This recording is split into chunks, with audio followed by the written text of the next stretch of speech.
মাননীয় স্পিকার, এখানে আমাদের কারোরই কোনো ব্যক্তিগত কোনো বিষয় নেই। এটি যদি কোনো কিছু অর্জন হয়ে থাকে, ভালো কোনো কিছু অর্জন হয়ে থাকে, এটি বাংলাদেশের অর্জন। বিসমিল্লাহির রহমানির রহিম। মাননীয় স্পিকার, যে বিষয়ের উপরে আমাকে ধন্যবাদ জানানো হয়েছে এই সংসদের পক্ষ থেকে, তার জন্য আমি আন্তরিকভাবে কৃতজ্ঞ এবং আন্তরিকভাবে সকল সদস্যকে ধন্যবাদ জানাচ্ছি।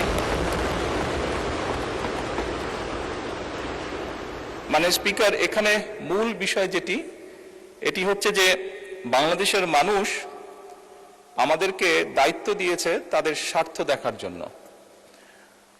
আমাদের দলের অবস্থান থেকে আমরা একটি স্লোগান ব্যবহার করি, সেটি হচ্ছে যে বাংলাদেশ ফার্স্ট বা বাংলাদেশ প্রথম।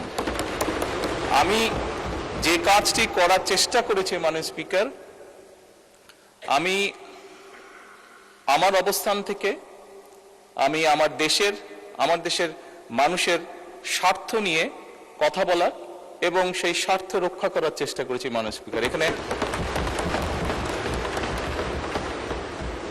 মাননীয় স্পিকার, এখানে আমাদের কারোরই কোনো ব্যক্তিগত কোনো বিষয় নেই।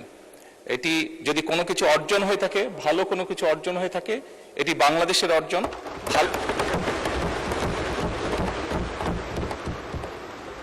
এই সফরের মাধ্যমে যদি দেশের মানুষের কোনো অর্জন হয়ে থাকে, সেটি দেশের মানুষের অর্জন মাননীয় স্পিকার।